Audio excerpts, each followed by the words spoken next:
4 مصرے سماعت فرمائیے۔ کرتا ہوں کہ یہ حبیب ابن مظاہر نے بتایا ہم کو، یہ حبیب ابن مظاہر سے کوئی پوچھے تو کتنی مضبوط محبت کی کڑی ہوتی ہے۔ یہ حبیب ابن مظاہر سے کوئی پوچھے تو کتنی مضبوط محبت کی کڑی ہوتی ہے۔ ارے 2 دفعہ جان فدا کر کے بتایا شہ پر، دوستی خون کے رشتے سے بڑی ہوتی ہے۔ 2 دفعہ جان فدا کر کے بتایا شہ پر، دوستی خون کے رشتوں سے بڑی ہوتی ہے۔ ایک صلوات پڑھیے محمد۔ ایک مصرع تھا کہ ایک دن بنایا شہ نے زمانہ سمیٹ کے، 2-3 مصرے سماعت فرمائیے۔ عرض کرتا ہوں کہ فرش ازاں نے یوں ہمیں رکھا سمیٹ کے، فرش ازاں نے یوں ہمیں رکھا سمیٹ کے، قطروں کو جیسے رکھتا ہے دریا سمیٹ کے، قطروں کو جیسے رکھتا ہے دریا سمیٹ کے، تو جو رکھ دیا قدم تو بسائیں گے کربلا۔ کربلا کی زمین سے سارے نبی گزرے مگر کوئی وہاں پہ رکا نہیں۔ آقا امام حسین علیہ السلام جب پہنچے، ایک صلوات پڑھیے محمد علیہ۔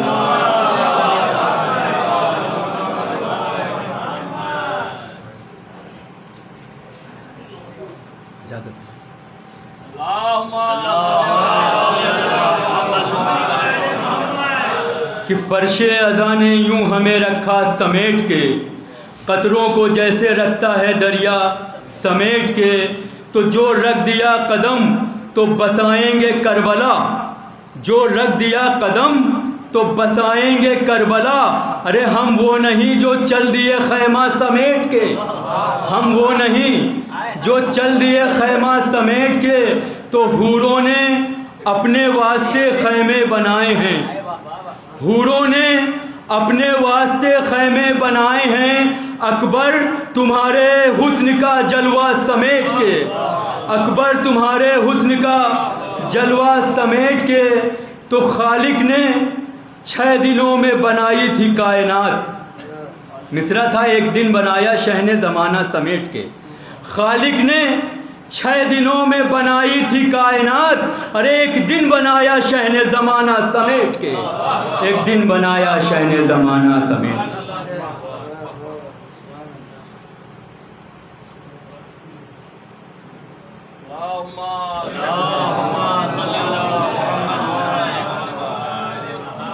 باوال بلند نعرے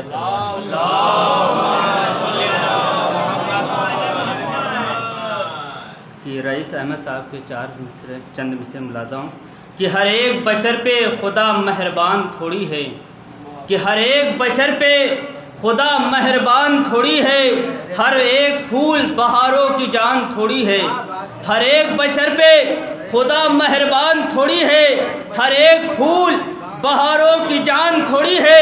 اس صحابیت کا علی سے مقابلہ کیسا، صحابیت کا علی سے مقابلہ کیسا، زمین زمین ہے میاں آسمان تھوڑی ہے، زمین زمین ہے میاں آسمان تھوڑی ہے، ہر ایک بشر پہ خدا مہربان تھوڑی ہے، ہر ایک پھول بہاروں کی جان تھوڑی ہے۔ صحابیت کا علی سے مقابلہ کیسا، زمین زمین ہے میاں آسمان تھوڑی ہے۔ جدار کعبہ نے ہنس کر کہا چلی آؤ، جدار کعبہ نے ہنس کر کہا چلی آؤ، ارے خدا کا گھر ہے کسی کا مکان تھوڑی ہے۔ جدار کعبہ نے ہنس کر کہا چلی آؤ، خدا کا گھر ہے کسی کا مکان تھوڑی ہے۔ نشان آمد حیدر مٹے نہیں ممکن، نشان آمد حیدر مٹے نہیں ممکن، یہ معجزہ ہے ذرا سا نشان تھوڑی ہے، یہ معجزہ ہے ذرا سا نشان تھوڑی ہے۔ ہر ایک بشر پہ خدا مہربان تھوڑی ہے، ہر ایک پھول بہاروں کی جان تھوڑی ہے۔ صحابیت کا علی سے مقابلہ کیسا، زمین زمین ہے میاں آسمان تھوڑی ہے۔ جدار کعبہ نے ہنس کر کہا چلی آؤ، خدا کا گھر ہے کسی کا مکان تھوڑی ہے۔ نشان آمد حیدر مٹے نہیں ممکن، نشان آمد حیدر مٹے نہیں ممکن، یہ معجزہ ہے ذرا سا نشان تھوڑی ہے، علی کی مدح کما حق کہوں کرے کیسے، علی کی مدح کما حق کہوں کرے کیسے، ہمارے منہ میں نبی کی زبان تھوڑی ہے، ہمارے منہ میں نبی کی زبان تھوڑی ہے، شعر ملاحظہ ہو کہ ہمارے منہ میں نبی کی زبان تھوڑی ہے، اور جہاں بھی چاہو وہاں مجلس حسین کرو، جہاں بھی چاہو وہاں مجلس حسین کرو، کسی کے باپ کا یہ ہندوستان تھوڑی ہے، جہاں بھی چاہو وہاں مجلس حسین کرو، کسی کے باپ کا یہ ہندوستان تھوڑی ہے۔ صلوات پڑھے نا محمد اللہم صلی علی محمد و آل محمد۔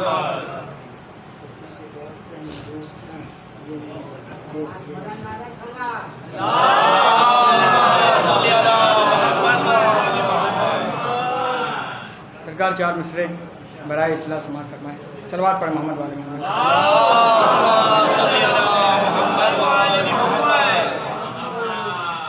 میرا دل حضرت علی سے ملا، میرا دل حضرت علی سے ملا، ایک لمحہ تھا جو صدی سے ملا، میرا دل حضرت علی سے ملا، ایک لمحہ تھا جو صدی سے ملا، دین کے خشک لب کو آب حیات، دین کے خشک لب کو آب حیات، ایک پیاسے کی تشنگی سے ملا، دین کے خشک لب کو آب حیات، ایک پیاسے کی تشنگی سے ملا۔ دو تین شعر سماعت فرمائیں کہ آدمیت بھی عیاں ہے شیطنت بھی سر میں ہے، آدمیت بھی عیاں ہے شیطنت بھی سر میں ہے، ایک ہی انسان ہے لیکن کئی پیکر میں ہے، شعر دے رہا ہوں میں، آدمیت بھی عیاں ہے شیطنت بھی سر میں ہے، آدمیت بھی عیاں ہے شیطنت بھی سر میں ہے، ایک ہی انسان ہے لیکن کئی پیکر میں ہے، کربلا کے بعد آسان ہو گیا پہچاننا کون حق کے ساتھ ہے اور کون اہل شر میں ہے۔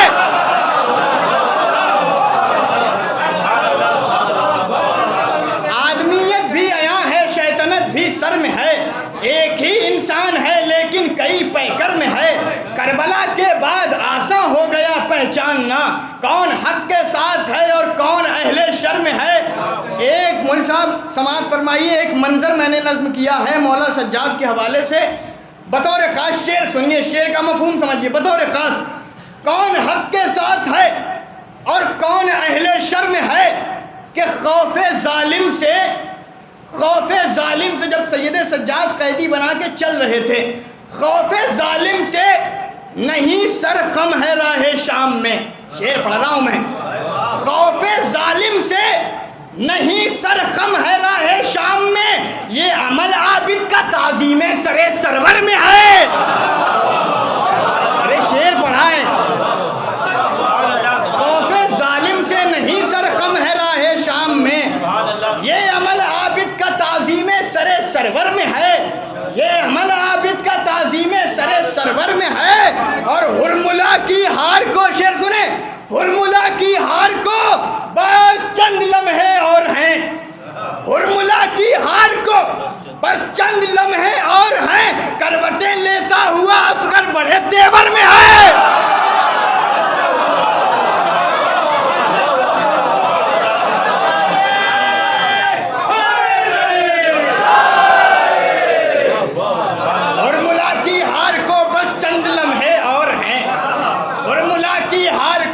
چند لمحے اور ہیں، کروٹیں لیتا ہوا اصغر بڑے تیور میں ہے، کروٹیں لیتا ہوا اصغر بڑے تیور میں ہے۔ مجھے لہجے کا شعر سنیں، اے علی اکبر، اے علی اکبر میرے حر کو کہو خوش آمدید، اے علی اکبر میرے حر کو کہو خوش آمدید، صبح کا بھٹکا ہوا پھر لوٹ آیا گھر میں ہے۔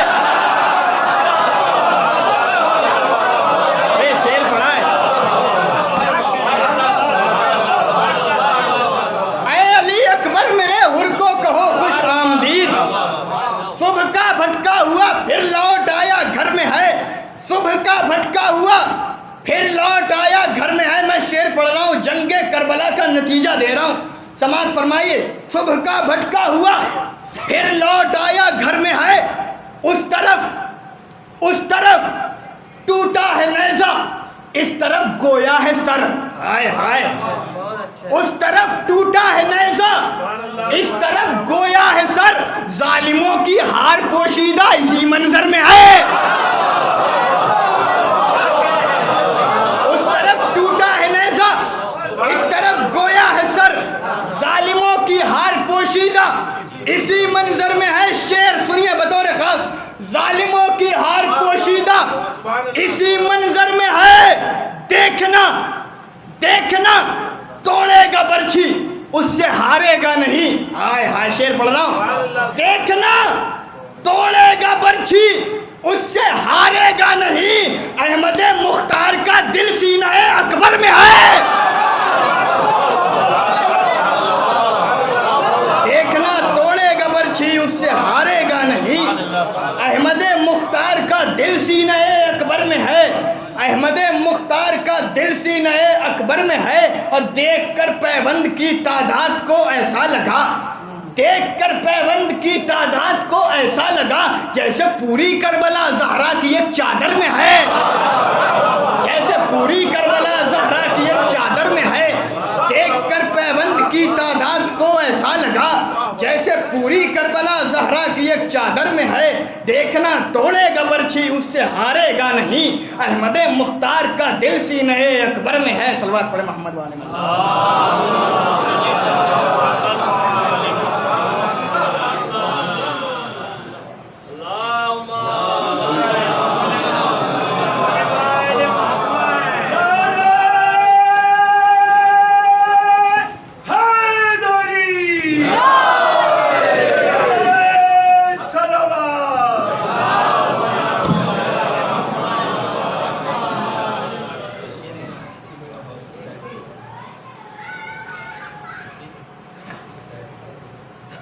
فاتحہ.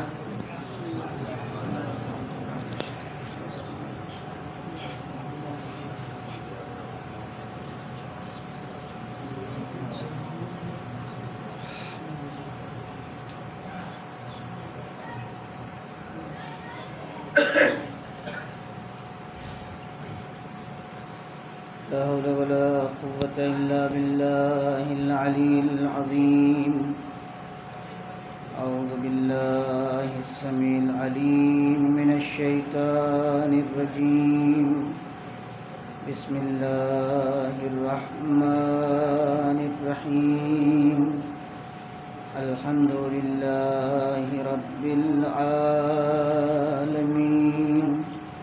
الصلاة والسلام والتحية والإكرام على النبي الأمي المكي المدني الهاشمي الأبطحي سيدنا ونبينا وشفيع ذنوبنا وطبيب قلوبنا مولانا أبي القاسم محمد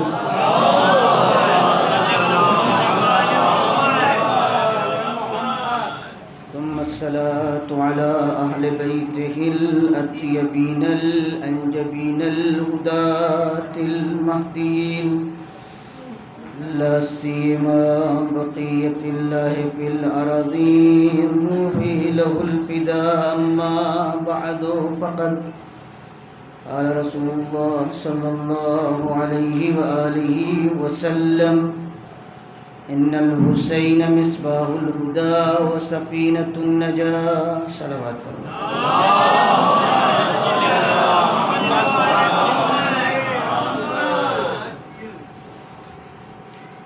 رسول مقبول کا یہ ارشاد ہے، بے شک حسین چراغ ہدایت اور کشتی نجات. میں اس حدیث کے ضمن میں اس وقت اس مجلس میں جو مضمون سوچ کر کے آیا ہوں وہ یہ ہے کہ یہ معلوم ہو جائے کہ کب سے یزید کی بیعت کی بات چلی، کس کے ذہن میں یہ فکر سب سے پہلے آئی؟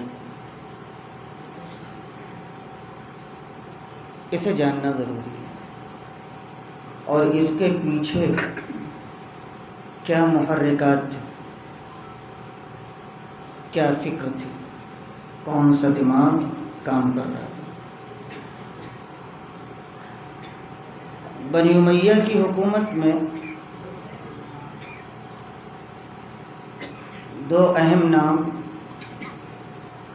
اسے آپ اپنے ذہن میں نوٹ کر لیجئے۔ معاویہ کا بھائی ہے، یزید کا چچا ہے، ابو سفیان کا بیٹا ہے، اس کا بھی نام یزید ہے، اس کا بھی نام یزید ہے۔ سب سے پہلے شام کا گورنر وہ بنایا گیا جب ابھی شام ایک چھوٹی سی ریاست تھی۔ یہ کب کی بات ہے؟ یہ خلیفہ دوم کے زمانے کی بات ہے۔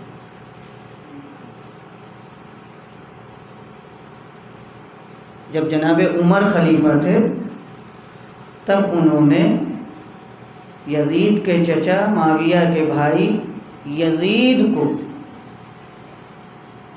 سب سے پہلے گورنر کے عہدے پر، اسے بھی ذہن میں رکھیے کہ رسول نے پہلے کہا تھا بنی امیہ پر حکومت حرام ہے۔ اب آپ سمجھیے بات کو، پیغمبر کہہ کے جا چکے۔ دوسری خلافت ہے، اور یہ الطاف و مدارات بنی امیہ کے اوپر شروع ہوا ہے۔ یزید مر گیا، معاویہ وہاں کا گورنر بنا، امیر شام۔ یزید کا باپ جو امام حسین کے مقابلے میں آیا، جس کا زیادہ نام آتا ہے وہ امام حسین کے مقابلے میں، یہ لونڈا ہے،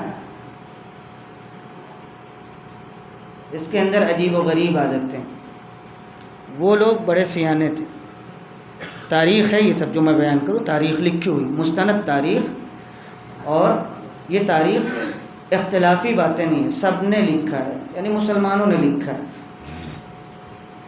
معاویہ کا بھائی بھی سیاستدان تھا، پولیٹیکل لیڈر تھے۔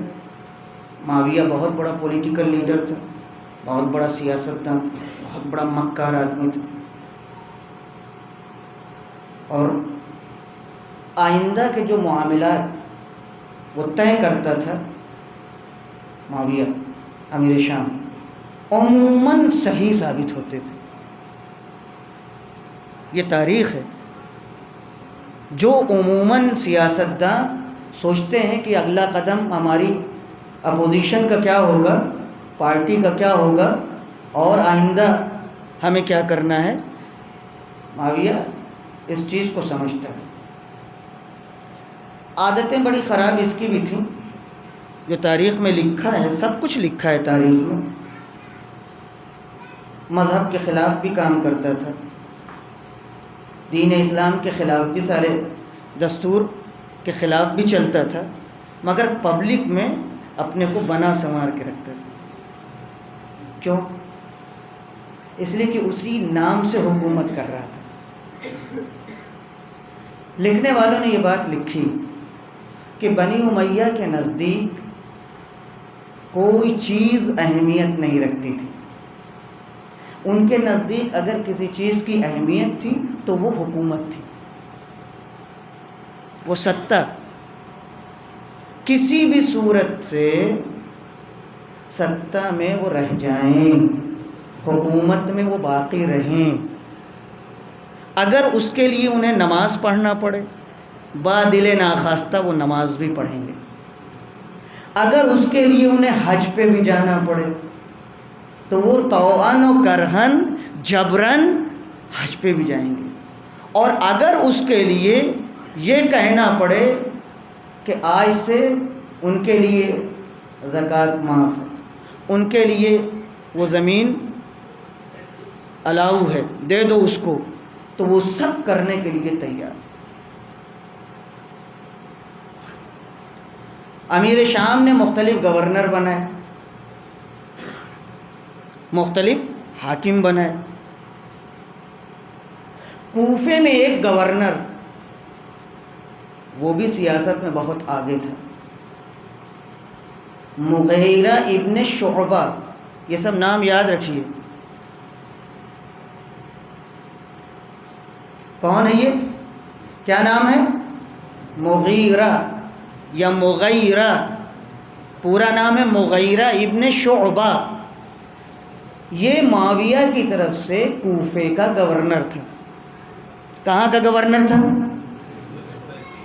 بہت بڑا سیاستدان تھا، اپنے وقت کا مانا ہوا سیاستدان تھا، بہت ذہین آدمی تھا، بڑا مکار اور عیار آدمی تھا،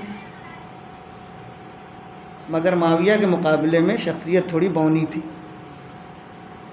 بہت توجہ چاہوں گا، سنیے۔ بیعت یزید کی بات کی فکر یا بات کہاں سے چلی، معاملہ کہاں سے آگے بڑھا، شاید کم ہی سنتے ہوں۔ اس وقت ذہن متوجہ ہوا تو میں نے کہا، اپنے ذہن میں سوچا کہ ہم اپنے دوستوں کے لیے اسے بھی ذرا سا دیکھیے۔ اب جانتے ہیں نا سیاست میں اتار چڑھاؤ آتا ہے، کبھی پردھان منتری جی، یعنی اس وقت کے پردھان منتری جی ناراض ہو جاتے ہیں، اپنے گورنر سے خفا ہو جاتے ہیں، تم نے یہ کام نہیں کیا، وہ کام نہیں کیا، ایسا ہوتا رہتا ہے۔ تو نتیجہ بھی آپ سمجھتے ہیں سیاست میں کیا ہوتا ہے، کسی کی جیل بھیج دیا جاتا ہے، کسی کے اوپر ٹیکس لاگو کر دیا جاتا ہے، کسی سے عہدہ چھین لیا جاتا ہے، یہ سب ہوتا ہے۔ تو مغیرہ ابن شعبہ سے یزید کے ابا ناراض ہو گئے، ہوئی آپس نوک جھونک۔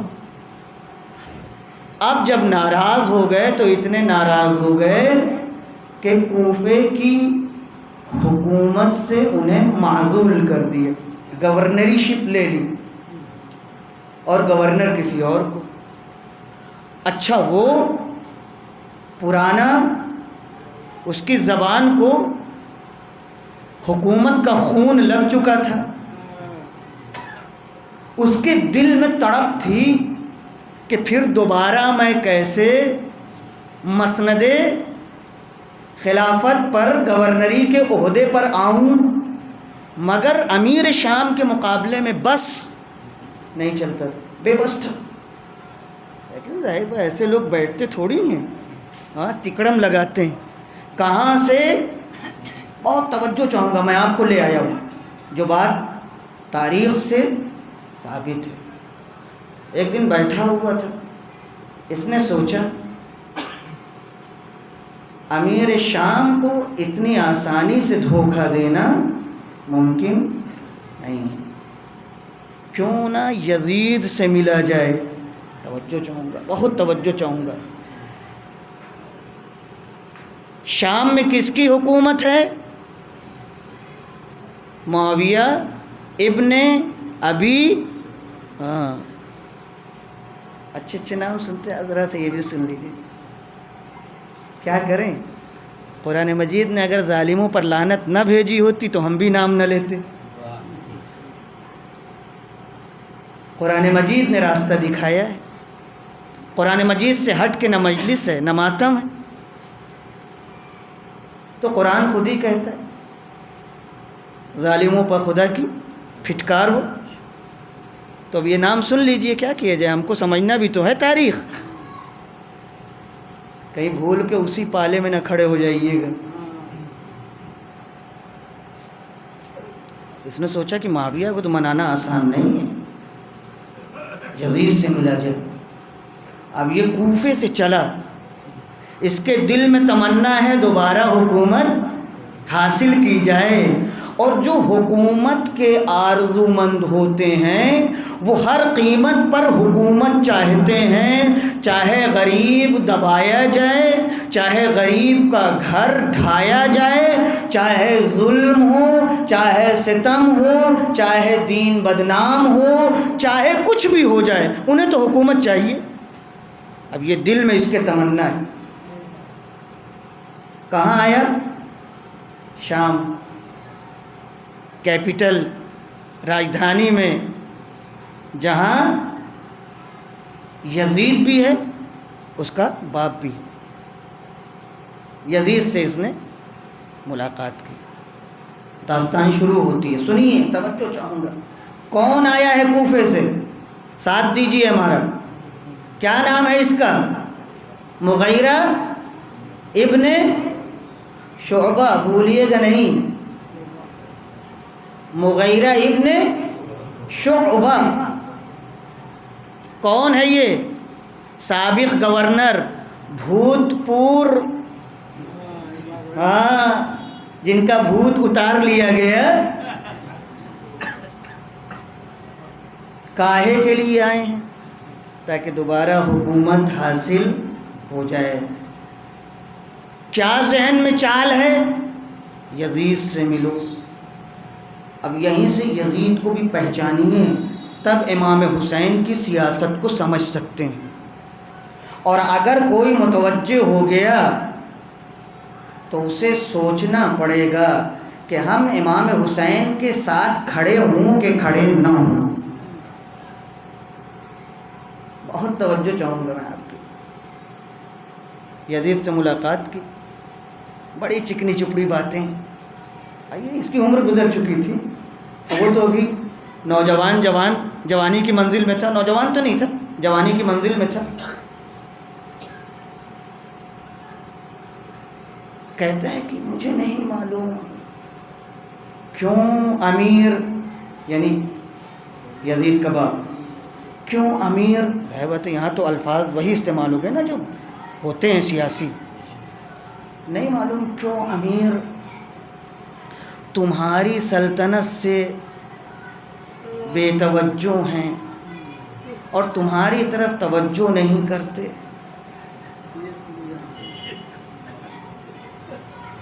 اور کیجئے گا ذرا سا،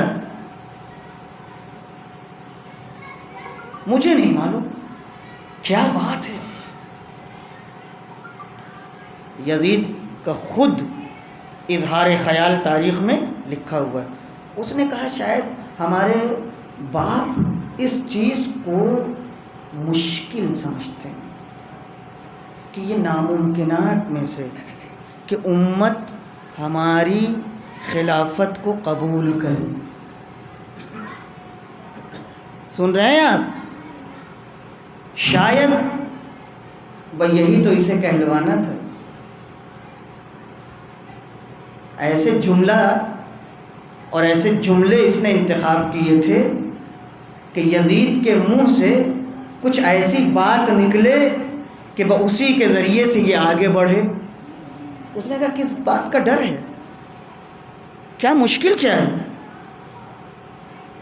نہیں، امت میری خلافت مشکل ہے کہ قبول کرے۔ کیوں؟ تمہارے باپ کو جب خلیفہ مان لیا تو تمہیں ماننے میں کیا دشواری؟ سمجھیے بات کو۔ یہیں سے سمجھ میں آتا ہے خود یزید کو بھی یقین نہیں تھا، کیونکہ ایسے کارنامے اس کے تھے کہ خود بھی وہ جانتا تھا کہ میں اس کا اہل نہیں ہوں، میرا باپ اس بات کو سمجھتا ہے۔ لیکن ڈوبتے کو تنکے کا سہارا ہوتا ہے دوستو۔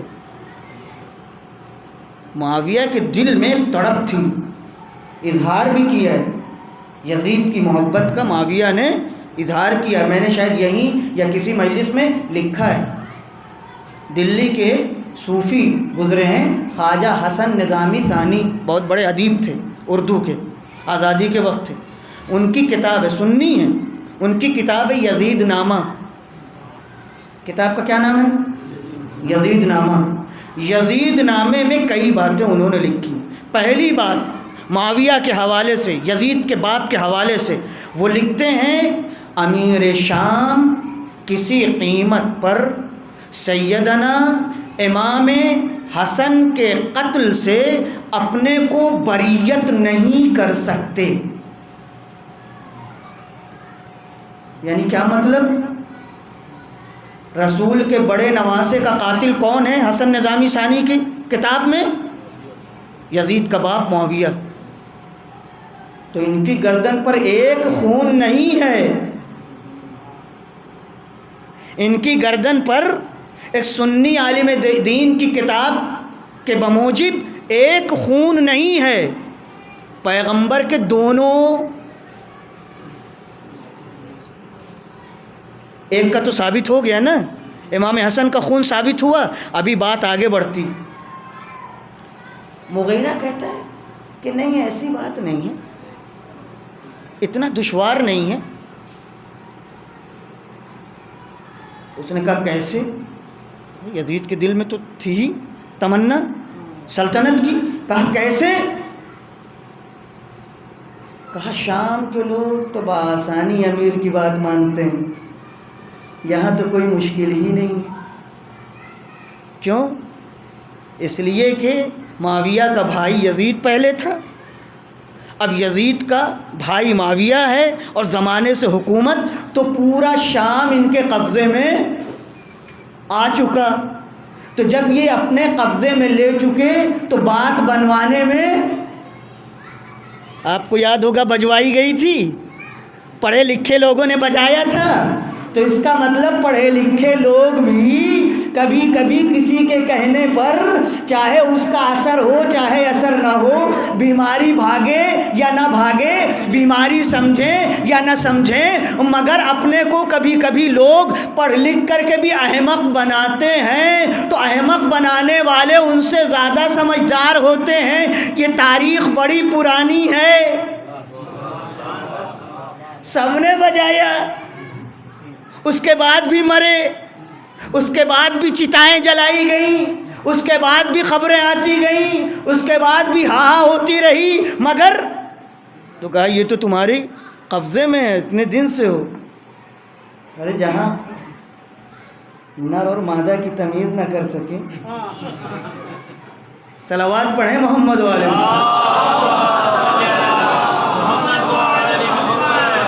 لیکن میں زیادہ چیختا نہیں ہوں، اگر چیختا بھی ہوں تو میری چیخ کانوں پہ اتنی گرا نہیں گزرتی. لہذا جو صاحب، جو حضرات، جو مومنین میں سے آگے آ سکتے ہیں وہ آگے آ جائیں، اور جن کو جہاں بیٹھنا ہے پسند ہے وہ بیٹھیں، کیونکہ جگہ خالی ہے اور مجھے لگ رہا ہے کہ میری آواز نہیں پہنچ رہی ہے. ایک مرتبہ صلوات پڑھیں محمد والے محمد.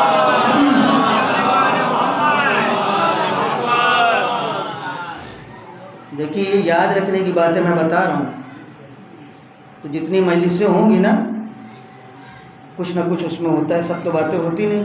تو مزہ آئے گا آپ کو ہر مجلس میں کہ ہاں یہ وہاں سے کہہ رہے ہیں، یہ ہم نے وہاں سنا تھا، یہ تاریخ میں ایسے گزرا ہے، یہ کہیں لکھا ہوا ہے. خالی ذاکروں کی باتیں، کوئی ڈائلاگ نہیں ہے، تاریخ ہے، مستند تاریخ ہے. اچھا تو کہا شام تو خود امیر کے ہاتھ میں، 2 شہر باقی بچتے ہیں.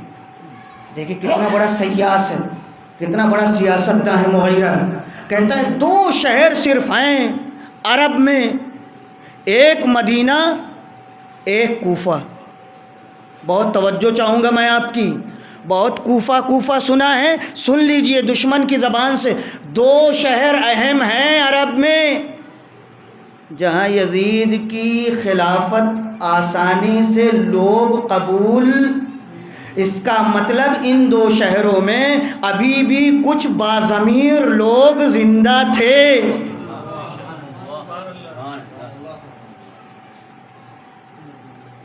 مدینے میں فلاں ہیں، خود امیر بھی چاہیں تو. اور کوفے کی کیا بات ہے، کوفہ سب سے زیادہ سخت ہے، میرے حوالے کر دیں. بہت توجہ، تاریخ میں لکھا ہوا. کہا کوفے کی کیا بات ہے، کوفہ میرے حوالے کر دیں، میں سارا سامان فراہم کر دوں گا. اب ظاہر سی بات ہے کوئی بچہ کسی کھلونے کے لیے مچل جائے اور آپ دلاسا دیں اور بیٹا ابھی میں بازار چلتا ہوں اور ابھی تمہیں یہ کھلونا خرید دوں گا، تو اب اس کے دل میں ڈبل چاہت ہو جائے گی، ابھی تو پہلے سے تھی ہی اور کوئی اور مل گیا۔ توجہ چاہوں گا۔ اب صاحبزادے اٹھ کر کے ابا جان کے پاس گئے، ابا وہ مغیرہ ایسی باتیں، سنیے گا، بہت توجہ چاہوں گا۔ اچھا یہ انسان کی کمزوری، کون سا باپ ایسا ہے جو اپنے بیٹے سے محبت نہ کرتا؟ نالائق بھی ہو تب بھی بھائی دل سے محبت تھوڑی نہیں، تو بھائی اس میں نہ متہم کریں ان کو۔ تہمت اس پہ نہیں ہے کہ بیٹے سے بھائی باپ ہے محبت کرے گا، نہیں، تہمت یہ ہے کہ آپ نے اسلام کی ذمہ داری لی تھی وقتی طور پر، اب میں ڈیٹیل میں نہیں جاؤں گا، اور آپ کو یہ ادھیکار نہیں تھا کہ اپنے بعد کسی کو نامزد کریں۔ امیر شام کی سب سے بڑی خیانت یہ ہے کہ امام حسن سے صلح کرنے کے بعد جو صلح کی شرطیں تھیں وہ ساری شرطیں توڑ دیں۔ اس میں ایک شرط یہ تھی کہ اگر تم مر گئے تو تمہارے بعد یہ خلافت دوبارہ حسن، اور اگر حسن نہیں رہے تو حسین کے پاس آئے گی۔ معاویہ نے اس شرط کا کوئی خیال نہیں کیا، پہلے تو امام حسن کو زہر کے ذریعے شہید کیا، اور جب یہ خود دنیا سے جانے لگے تو جانے سے پہلے یزید کو مسلمانوں کی گردن پر سوار کر دیا۔ آئے کرے ابا جان مغیرہ ایسی بات، اب معاویہ کے دل میں جو تمنا تھی یزید کے لیے وہ پھر سے زندہ ہو گئی۔ اچھا مگر وہ مدینے کو کیسے فتح کیا جائے؟ سنیے، ارادہ کیا، یہیں پہ امیر شام نے ارادہ کیا، سب سے پہلے کوفے کے بعد مدینہ۔ سنیں گے، مدینے سے زیادہ دشوار کوفہ تھا۔ وہ لوگ جو کوفے کو تہمت لگاتے ہیں، کوفے کو متہم کرتے ہیں، وہ سنیں کیوں کوفہ؟ اس لیے کہ پہلے کوفے میں رسول خدا کے چچیرے بھائی وصی جانشین خلیفہ علی ابن ابی طالب کی حکومت رہ چکی تھی۔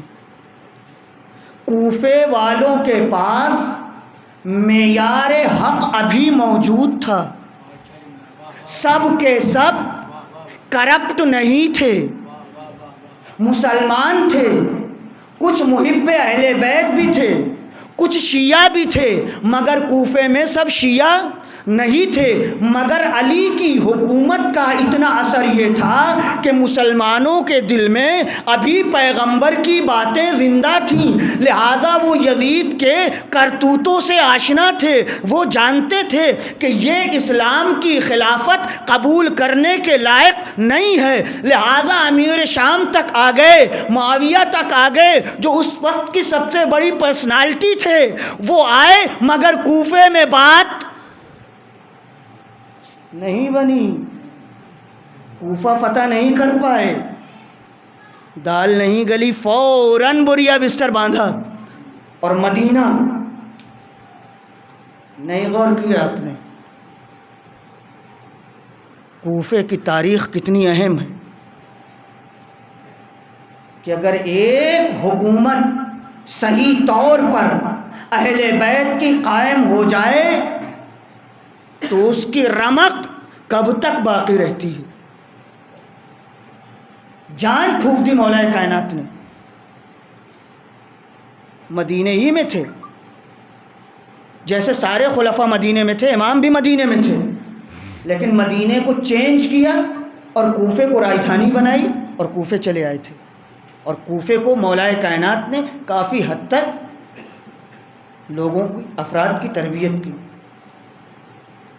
اور انہیں اسلام کی حقیقی باتیں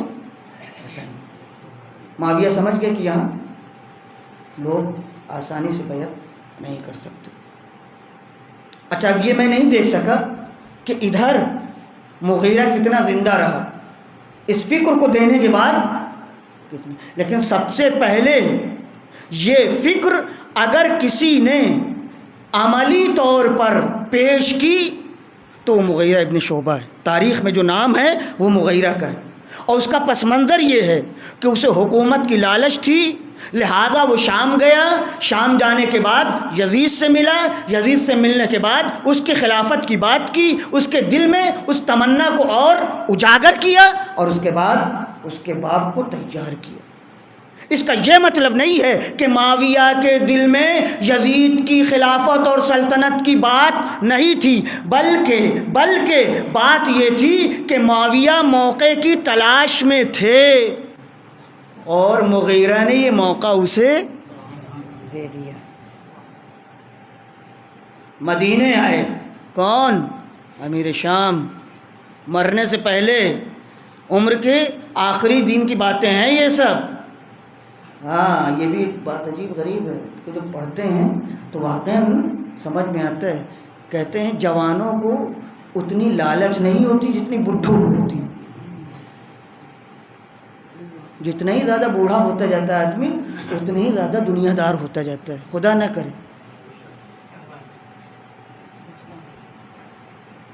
اس کو تو بڑی بڑی لالچیں تھی۔ ایک دن بیٹھے ہوئے تھے، امیر شام بیٹھے ہوئے تھے، گھر کے لوگ بھی تھے۔ یہ مروان جس کا نام برابر سنتے ہیں ولید کے ساتھ، جو ولید سے پہلے مدینے کا گورنر تھا، یہ بھی بیٹھا ہوا، شام کی بات ہے۔ اور اس کے بعد یہ بوڑھا سیاستداں بیٹھے بیٹھے خوشی کی باتیں کرتے کرتے رونے لگا۔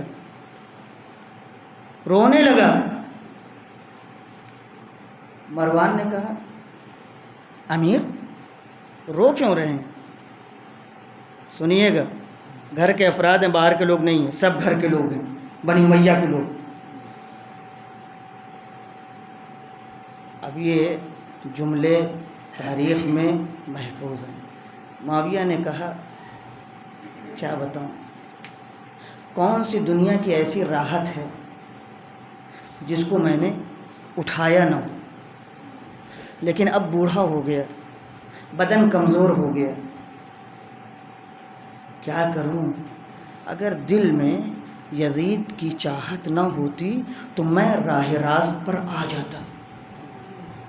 یہ اسی یزید نامے میں پڑھیے گا، اسی یزید نامے میں خواجہ حسن نظامی ثانی نے لکھا ہے۔ یہ سب باتیں اہل سنت والجماعت کے عالم دین، بہت نام ہے، دلی میں جائیے نظام الدین اولیاء، اس کے وہ سجادہ نشیں ہیں، آج ان کے بیٹے ہیں یا پوتے ہیں نہیں معلوم، یہ وہاں کے ہیں، کوئی شیعہ کتاب نہیں ہے جو معاویہ کے لیے نرم گوشہ رکھتے ہیں، ہاں، اور یزید کو بھی امیر المومن کہنے سے گریز نہیں کرتے۔ وہ خواجہ حسن نظامی کو جا کے پڑھیں اور اس کے بعد ان سے ذرا سا ملیں، پھر دیکھیں جنت میں ان کی کہاں ہے جگہ۔ صلوات پڑھیں محمد والے محمد۔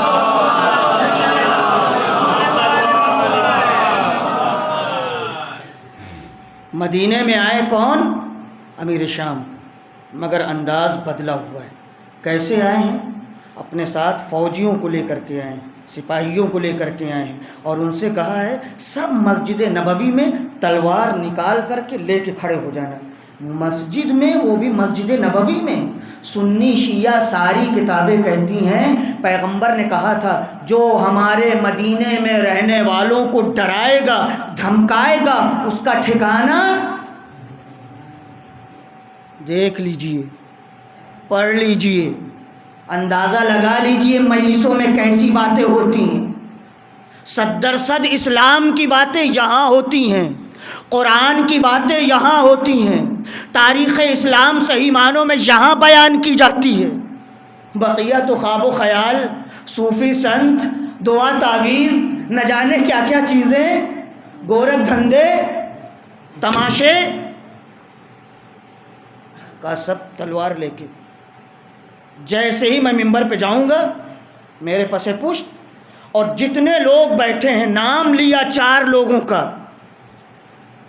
حسین ابن علی، عبداللہ ابن زبیر، عبداللہ ابن عمر، عبد الرحمن ابن ابی بکر، ان چاروں کے پیچھے تلوار لے کے کھڑے ہو جائیں، اور مسجد میں جتنے لوگ ہیں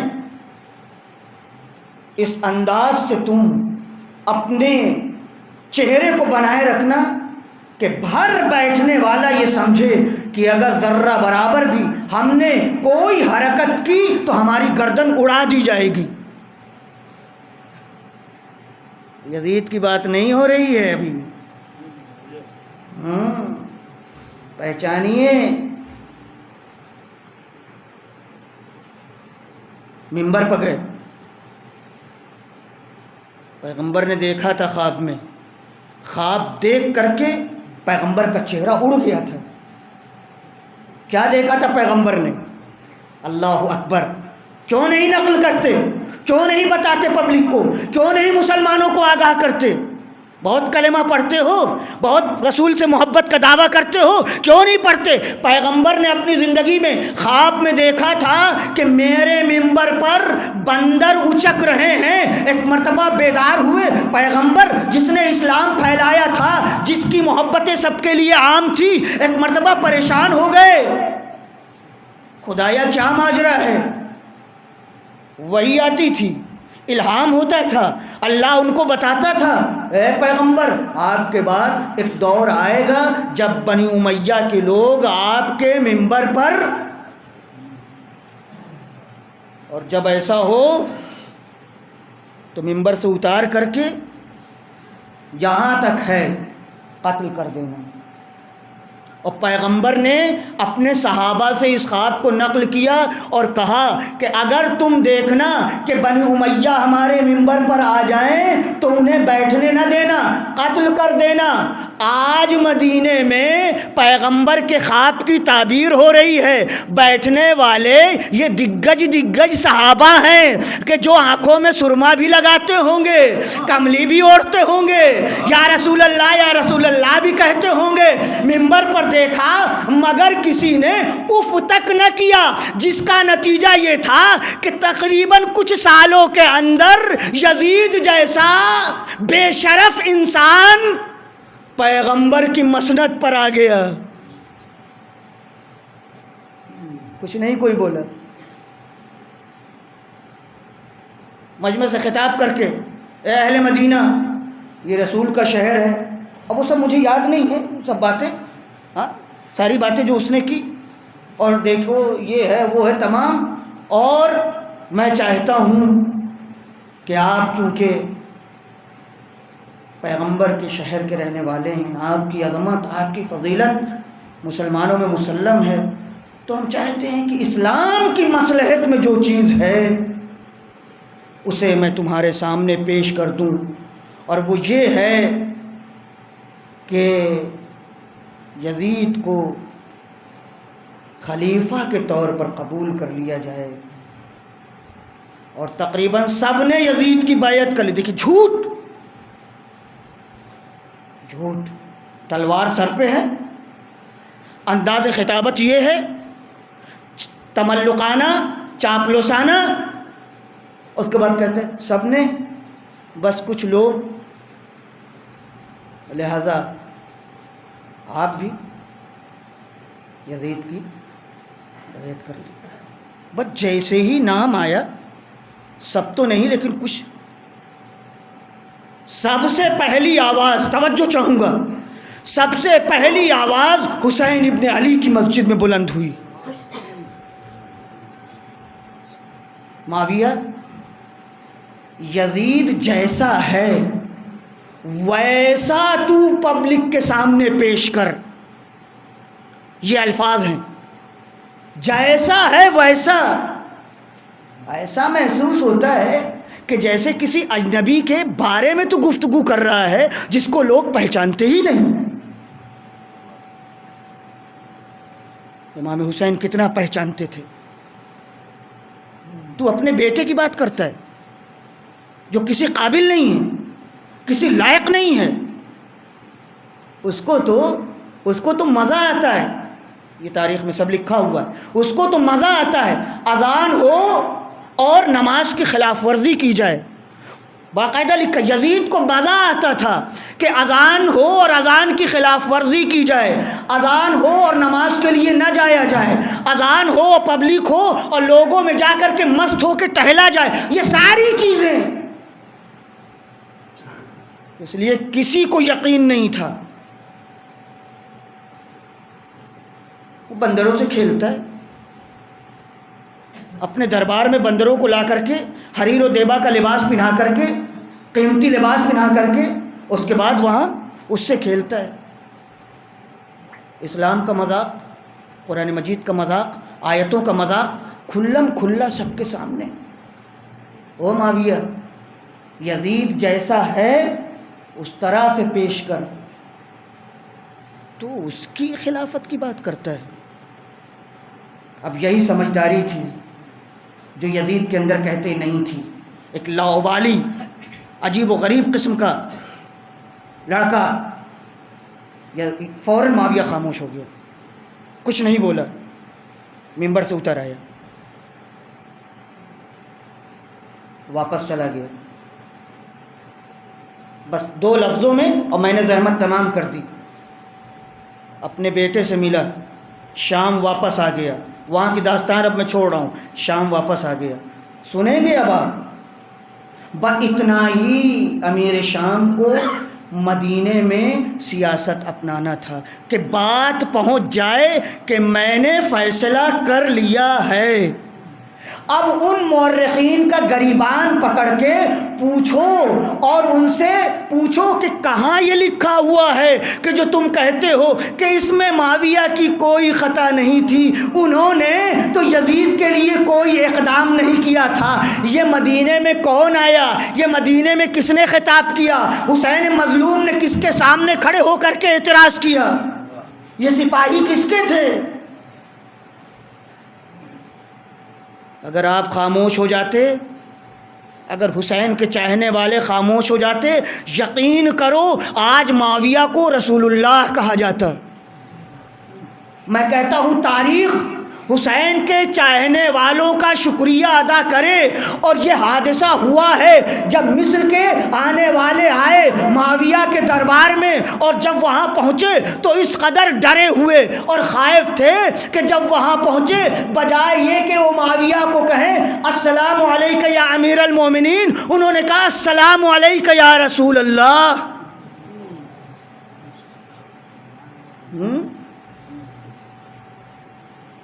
بتائیے یزید آتا تو کیا کرتا؟ یزید سے آ کے کہا دیکھو کسی سے کوئی خطرہ نہیں. سن رہے ہیں؟ معاویہ مدینے سے واپس آئے، اپنے بیٹے سے کہا کسی سے تمہاری خلافت کے بارے میں کوئی خطرہ نہیں. یہ کوئی معمولی آدمی نہیں کہہ رہا، سروے کر کے کہہ رہا ہے، جائزہ لے کے کہہ رہا ہے. ہمیشہ حق کا ساتھ دینے والے کم رہے ہیں، باطل کا ساتھ دینے والا ہمیشہ اکثریت میں رہا ہے. کسی سے کوئی، بس 4 لوگوں سے خطرہ ہے. ایک عمر کا بیٹا عبداللہ، اس کی تو پرواہ کرنے کی، یہ معاویہ کی باتیں، اس کی کوئی پرواہ کرنے کی ضرورت نہیں، وہ سمجھ تمہارے ہی خیمے میں ہے. رہ گیا عبد الرحمن ابن ابی بکر، تو وہ بھی ایسے ہی ممکن ہے تھوڑا سا آواز اٹھائیں، لیکن کوئی خاص آواز میں اس کے دم نہیں. تمہیں 2 لوگوں سے خطرہ ہے، ایک حسین اور ایک عبداللہ ابن زبیر.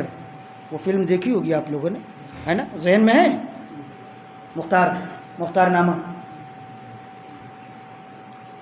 عبداللہ ایک لالچی، خود سر اور سلطنت کا بھوکا ہے. جیسے ہی اس کو اوپر قابو پانا اسے قتل کر دینا. لیکن حسین دیکھو تمہارا رشتہ دار بھی ہے کہ بنی امیہ اور ہاشم ہاں چچاؤں کے اس کے بعد سے ڈیوائڈ ہو گئے ہاں تو رشتہ تو ہے نا ایک خاندانی کا. دیکھو تمہارے اور پیغمبر کے نواسے مسلمانوں میں ان کی بڑی عزت ہے لہذا ان کے ساتھ نرمی سے پیش آنا. لکھا ہوا ہے شہید مطہری نے یہاں پہ یہ بات لکھی ہے کہ معاویہ کو یہ اندیشہ تھا کہ کہیں یزید حسین کو قتل نہ کر دے. تو اس کا ڈر نہیں تھا کہ حسین قتل کر دیں گے تو کوئی بات ہو جائے گی. نہیں وہ تو ان کے لیے کوئی بڑی بات نہیں تھی مارا جائے کچھ نہیں. اصل یہ تھی کہ معاویہ کو اس کی فکر تھی کہ اگر یزید نے یہ غلطی کی تو ہمیشہ ہمیشہ کے لیے سلطنت بنی امیہ سے خارج ہو جائے گی. یہ بات تھی. لہذا اس قسم کی نصیحتیں دیکھو ان کو نہ چھیڑنا ان سے نرمی سے پیش آنا. مگر جب گناہ اپنے چرم سیما پہ پہنچ جاتے ہیں تو پھر اللہ اپنی گرفت میں لے لیتا ہے. اب معاویہ کے سارے گناہ جو ابھی چھپے ہوئے تھے وہ یزید کی صورت میں اب نمایاں ہوئے. بہت پردہ ڈالنے کی کوشش کی گئی. کاتب وحی کہا گیا, صحابی رسول کہا گیا, نہ جانے کیا کیا کہا گیا, سارے فضائل اور مناقب. مگر یزید نے خلافت سنبھالتے ہوئے سارے بھید اپنے باپ کے کھول دیے. اور یہ حسین کا کارنامہ تھا, بہت توجہ چاہوں گا, یہ امام حسین کا کارنامہ تھا کہ انہوں نے جنگ کا راستہ نہیں اپنایا. کیوں؟ اس لیے کہ اس سے پہلے ان کے نانا سے جنگ ان کے لوگ کر چکے تھے. صفین میں ان کے بابا سے جنگ ہو چکی تھی. امام حسن سے شامات کے علاقے میں, شام کے علاقے میں جنگ ہو چکی تھی. امام حسین سب دیکھ رہے تھے کہ اب جنگ سے معاملہ نہیں چلے گا. کیوں؟ اس لیے کہ علی علیہ السلام مارے گئے, پتہ نہیں چلا قاتل کون تھا. امام حسن شہید کر دیے گئے, یوں ہی چھپ گیا کہ قاتل کون تھا. سمجھنے والے سمجھے مگر عوام نہیں سمجھ سکی. اب امام حسین کو یزید کا مقابلہ کرنا تھا. یزید مقابل میں امام حسین کے تھا. یزید کے سینے میں تمام گندگیوں کا ورثہ تھا اور حسین کے پاس تمام نبیوں کا ورثہ تھا. مقابلہ بالکل برابر کا تھا.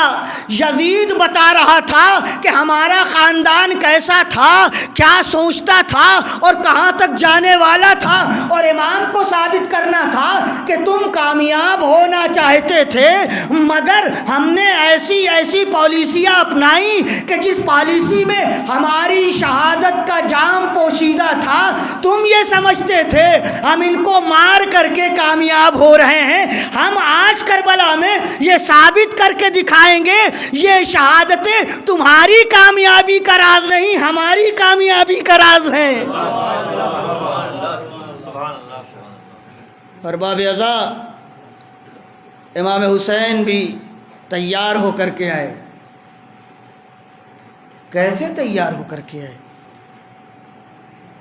کوئی دشمن سے مقابلے کے لیے بچوں کو نہیں لے جاتا ہے, عورتوں کو نہیں لے جاتا ہے, بوڑھے لوگوں کو نہیں لے جاتا ہے. ہمیشہ جوانوں کو میدان میں اتارا جاتا ہے. اگر یہ لڑائی اسلحے کی لڑائی ہوتی, سلطنت کی لڑائی ہوتی تو امام کو ویسے ہی جیسے 30,000 فوج کوفے سے آئی تھی ویسے ہی امام کو بھی فوج لے جانا چاہیے تھا. مگر امام نے مدینہ سمجھ بوجھ کے چھوڑا ہے. کون ہے قافلے میں؟ گھر کی خواتین, پیغمبر کی پاک و پاکیزہ نواسیاں, جنہیں آفتاب نے بھی نہیں دیکھا, سورج نے بھی نہیں دیکھا. اس طرح پردے سے نکلتی تھیں۔ صحیح اسلام تلاش کرنا ہے، گم نہ ہو، ورنہ جنت نہیں ملے گا، دھوکہ ملے گی، دھوکہ ملے گا، جنت نہیں ملے گی، دھوکہ ملے گا۔ اسی لیے بار بار محرم آتا ہے، امام حسین اسی لیے چراغ ہدایت ہیں، آج یوں بلا رہے ہیں۔ یہ صافہ و جبہ و دستار کسی کی نجات کی ضمانت نہیں ہے، رسول کا نواسہ وہی نجات کی ضمانت ہے۔ گھر کی عورتیں، چھوٹے چھوٹے بچے، تاریخ میں یہ ہے کہ کربلا میں 18 بچے بنی ہاشم کے، رسول کے گھرانے کے، میدان میں گئے بغیر شہید ہوئے۔ 18 بچے ماں سے بچھڑ گئے، باپ سے بچھڑ گئے، جنگ سے سہم کر کے خیمے سے بچہ خون میں لت پت، لاشیں پہ لاشیں، اس ہنگامی حالات میں کس کو کیا خبر، بچے ہلاک ہو گئے۔ امام نے جاتے جاتے اپنی بہن زینب سے وصیت کی تھی۔ بہن بڑی ذمہ داری ہے، میں سمجھتا ہوں، لیکن میری پیاری بہن زینب تم ہی ہو، تم ہی ذمہ دار ہو، سکینہ کا خیال رکھنا، بچوں کا خیال رکھنا۔ زینب نے بھی اپنے بھائی کی وصیت کو قبول کی، گریہ کیا، بھیا ایسی باتیں کرتے ہیں آپ، یعنی اب آپ آخری رخصت کے لیے آئے ہیں، اب ملاقات نہیں ہوگی۔ بہت گریہ کیا، چاہنے والی بہن تھی، محبت کا جواب نہیں تھا۔ مدینے میں بھی زینب کا طریقہ یہ تھا کہ دن میں کوئی نہ کوئی وقت نکال کر کے بھائی کے گھر آتی تھی، بھائی کی زیارت کرتی تھی، احوال پرسی کرتی تھی، پھر گھر واپس جاتی تھی۔ آج کربلا میں دونوں، عباس جا چکے، علی اکبر مارے جا چکے، قاسم کا لاشہ پامال ہو چکا ہے۔ بھیا ایسا لگتا ہے کہ آخری رخصت کے لیے۔ امام حسین سمجھ گئے، بہت سمجھایا، کہا بہن زینب ہمارے نانا رسول خدا سب سے افضل تھے، وہ بھی دنیا سے چلے گئے، ہماری والدہ ان کے بعد وہ بھی دنیا سے گزر گئی، ہمارے بابا افضل تھے وہ بھی، میرے بھائی افضل تھے وہ بھی، اے بہن اب مجھے اجازت دو۔ اور بھابی ازا رونا ہو رو لیجیے، میں نے بہت وقت لیا آپ کا، معاف کیجیے گا، لیکن محرم کے ایام ہیں، اگر ایک قطرہ بھی آنسو نکل جائے گا شاید ہماری شفاعت ہو جائے۔ ایک مرتبہ بہن کا ایک سخت امتحان لیا، اور وہ امتحان یہ تھا کہ بھائی نے بہن سے کہا کہ اے زینب وہ صندوقچہ جو خیمے میں رکھا ہوا ہے میں نے مدینے میں تمہارے حوالے کیا تو وہ لے آؤ۔ بس زینب سمجھ گئی، گئیں، بھائی کا حکم تھا، ایک چھوٹا سا صندوقچہ پرانا سا لے کر کے آئیں۔ امام نے اس صندوقچے کو کھولا، ایک پیراہن نکالا، نہایت پرانا سا پیراہن، اور اپنے جنگی لباس کے نیچے اس پیراہن کو پہن لیا۔ زینب اپنے بھائی کو دیکھ رہی ہیں، کچھ زبان سے نہیں کہتی، آنکھوں سے آنسو جاری ہے، گویا اپنی آنکھوں کے آنسوؤں سے کہہ رہی ہیں بھیا ابھی سے کفن پہن رہے ہیں۔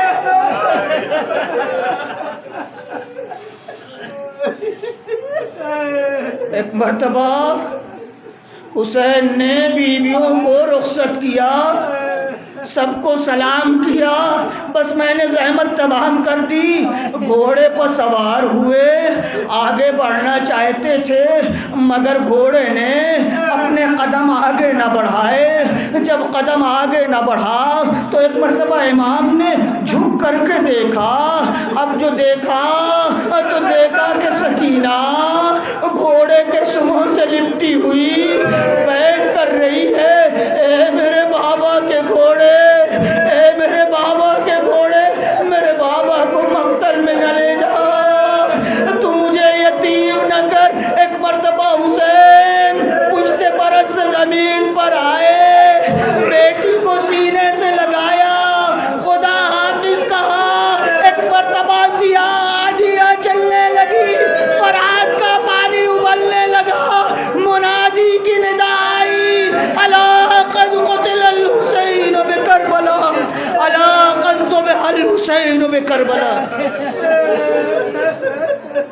وَسَيَعْلَمُ الَّذِينَ ظَلَمُوا أَيَّ مُنقَلَبٍ يَنقَلِبُونَ۔ الہی بحق زہرا و ابیہا و بعلہا و بنیہا، پروردگارہ تجھے واسطہ ہے محمد و آل محمد، ہمارے ان آنسوؤں کو قبول فرما۔ پروردگارہ اسلام پر عمل کرنے کی توفیق مرحمت کر۔ اے میرے مالک تجھے واسطہ ہے محمد و آل محمد کا مسلمانوں میں اتحاد و اتفاق اور محبت پیدا کر دے۔ پروردگارہ تجھے واسطہ ہے امام حسین علیہ السلام کے زخموں کا اس ملک میں امن و امان پیدا کر دے۔ میرے مالک یہ بیماری جو دنیا میں پھیلی ہوئی، اس بیماری کو ختم کر دے۔ پروردگارہ ہم میں جو بیمار ہیں ان کو شفائے کامل و عاجل عطا فرما۔ پروردگارہ تجھے واسطہ ہے محمد و آل محمد کا، ہمارے جوانوں میں علم و عمل کا جذبہ پیدا کر دے، ہمارے بزرگوں میں وقار پیدا کر دے، ہماری عورتوں میں عفت و پاک دامنی پیدا کر دے، ہمارے امام کو ہم سے ملا دے، ہمارے رفتار و کردار سے ان کو راضی و خوشنود کر دے۔ ماتم حسین۔